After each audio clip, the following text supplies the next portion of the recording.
Topic पढ़ने वाले हैं।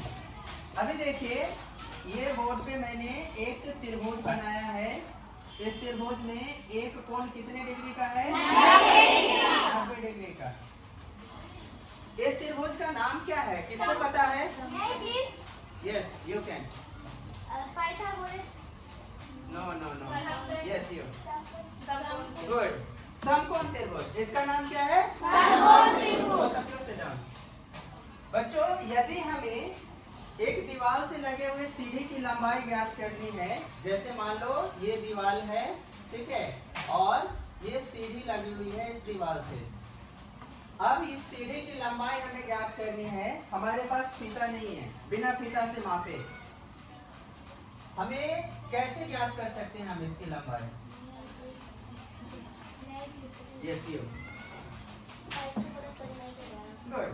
आपको पता है पाइथागोरस प्रमेय क्या है? क्या? जिसके दो भाग हैं, तीसरे कर्ण के बराबर हो तो पाइथागोरस प्रमेय नहीं, बैठ से पूरी जानकारी नहीं है ना। अब देखिए, आज हम सीखेंगे कि पाइथागोरस प्रमेय की सहायता से कैसे हम किसी अज्ञात वस्तु की लंबाई ज्ञात कर सकते हैं। ठीक है, जैसे ये सीढ़ी की लंबाई हमें पता नहीं है, लेकिन हमारे पास फीता भी नहीं है। हम गणित के पाइथागोरस प्रमेय का प्रयोग करके इसकी लंबाई ज्ञात करना सीखेंगे। ठीक है, चलिए। अब इस समकोण त्रिभुज में सबसे लंबी भुजा जो दिख रही है उसका नाम क्या है बच्चों? BC। गुड, इसका नाम है BC।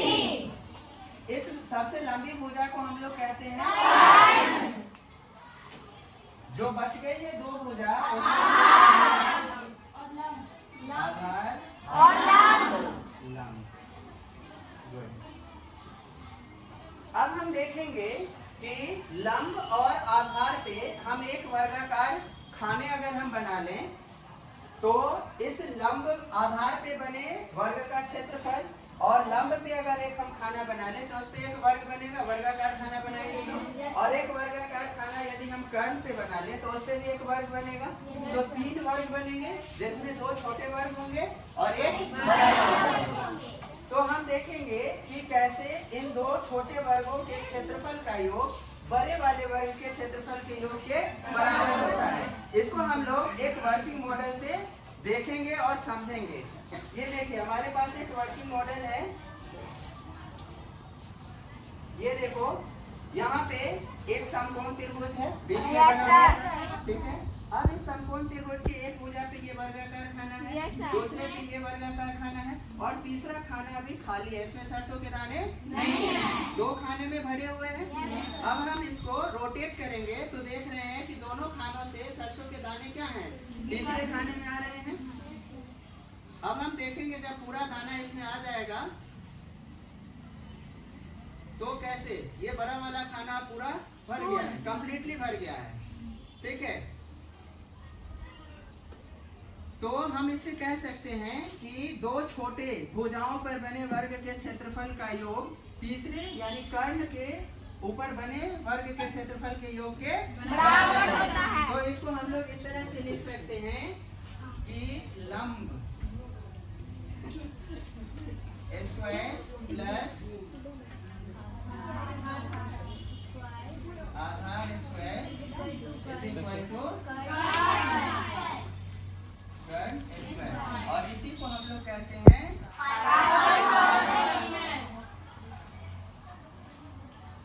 पाइथागोरस प्रमेय। समझ में आया पाइथागोरस प्रमेय क्या होता है? अब इसकी सहायता से हम ये कैसे ज्ञात करेंगे? चलिए अब इसको हम गणितीय रूप देने का प्रयास करते हैं। मान लेते हैं कि ये जो दीवार है हमारे पास, इसकी लंबाई 4 मीटर है। कितनी है? 4 मीटर। और ये दीवार के पाद से सीढ़ी का जो पाद है वहाँ की दूरी 3 मीटर है। कितनी है? 3 मीटर। अब हमें इस सीढ़ी की लंबाई निकालनी है, फीता का उपयोग नहीं करना है। तो अब देखिए, यहाँ पे 90 डिग्री का कोण बन रहा है, तो ये समकोण त्रिभुज है। तो ये कौन सी भुजा होगी? इससे तुलना करके देखिए, 90 डिग्री के सामने है, कौन सी भुजा होगी? कर्ण होगी। तो कर्ण के लिए फॉर्मूला क्या बनता है?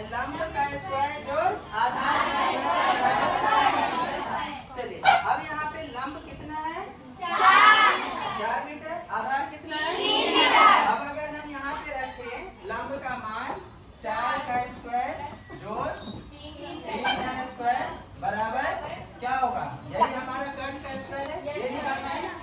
चलिए तो यहाँ पर हम रख सकते हैं कर्ण स्क्वायर, ठीक है। चलिए अब 4 का स्क्वायर कितना होता है और 3 का स्क्वायर 9 बराबर हो गया कर्ण का स्क्वायर। 16 और 9 25 बराबर हो गया कर्ण का स्क्वायर। अब इस 25 का वर्गमूल जब हम निकालेंगे यानी कि कर्ण का जो मान होगा वो होगा 5 हो जाएगा। रूट अंडर 25 का मान 5, इसीलिए हम कह सकते हैं कर्ण क्या हो गया 5 मीटर। निकल गई सीढ़ी की लंबाई, हमने फीता लगाया नहीं। अब देखिए इसी का प्रयोग जो इंजीनियर सब पुल बनाते हैं तो पिलर जो देते हैं ना, तो यही 3, 4, 5 नियम का प्रयोग करते हैं। 3, 4, 5 नियम का। पिलर हमारा खड़ा है या नहीं, इसको मतलब ये सीधा खड़ा है या नहीं, 90 डिग्री में खड़ा है या नहीं, इसको जांचने के लिए यही नियम का प्रयोग करते हैं। अगर वो त्रिभुज बना ले, त्रिभुज की एक भुजा 3 है, दूसरी भुजा 4 है और तीसरी भुजा 5 सेंटीमीटर की हो जाए या सेंटीमीटर की हो जाए, तो बनने वाला त्रिभुज कैसा त्रिभुज होगा? समकोण त्रिभुज होगा। बनने वाला त्रिभुज कैसा होगा? समकोण, यानी कि उसमें एक कोण होगा 90 डिग्री का। तो इंजीनियर को पता चल जाएगा कि पिलर हमारा बिल्कुल सीधा खड़ा है। समझ में आया? पाइथागोरस प्रमेय का हम अपने दैनिक जीवन में कैसे उपयोग कर सकते हैं? पाइथागोरस प्रमेय का अगर हम इसको कथन के रूप में लिखें तो हम कैसे लिख सकते हैं? किसी समकोण त्रिभुज में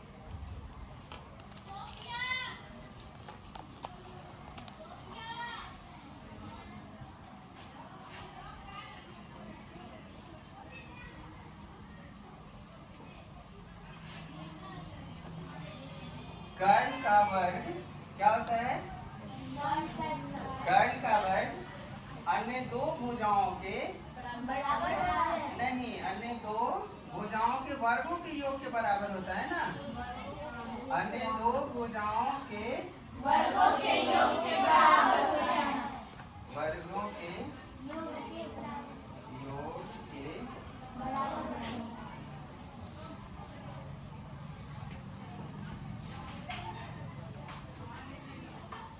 यही है हमारा पाइथागोरस प्रमेय। अब अगर आप लोग सीखे या नहीं सीखे, हम एक उदाहरण दूसरा लेके आप लोग का थोड़ा सा टेस्ट ले लेते हैं।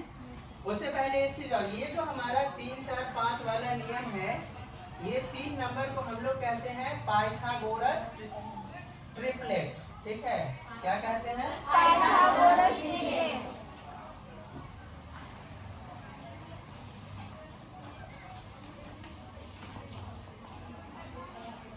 पाइथागोरस ट्रिपलेट, ये सबसे छोटा पाइथागोरस ट्रिपलेट है पूर्ण संख्या में। ठीक है, चलिए अब अगर मान लीजिए एक क्वेश्चन आप लोगों के लिए, एक ये त्रिभुज है, ठीक है, समकोण त्रिभुज है जिसमें कर्ण की लंबाई जो है वो 10 मीटर है और आधार की लंबाई 8 मीटर है।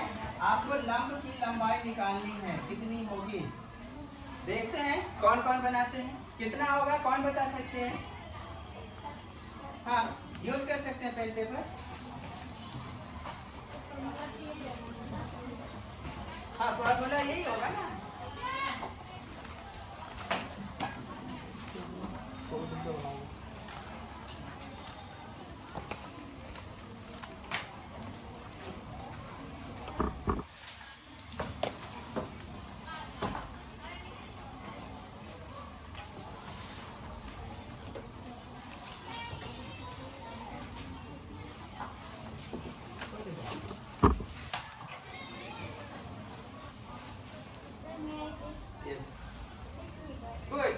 कितना होगा? 6 मीटर होगा। हम यहाँ पे लंब का मान नहीं डालेंगे क्योंकि हमें निकालना है। आप बैठ जाइए। आधार का मान डालेंगे 8 मीटर और कर्ण का मान 10 मीटर। ठीक है, 8 का स्क्वायर 64, 10 का स्क्वायर 100, ये प्लस 64 उधर जाएगा तो -64। ठीक है, अब 100 में से 64 घटेगा तो 36, और जब इधर से स्क्वायर हटाएंगे उधर रूट लगेगा तो लंब का मान हो जाएगा 6 मीटर। समझ में आ गया? चलिए अब हम लोग कुछ होमवर्क लिख लेते हैं, ठीक है। जैसे आपको क्या करने हैं, पाइथागोरस का जो कथन है उसको याद करके लाना है, ठीक है। और एक और उदाहरण आपको बनाना है, यदि लंब 5 मीटर है, आधार 12 मीटर है, तो कर्ण क्या होगा, बना के लाना है, ठीक है। Yes sir. Thank you.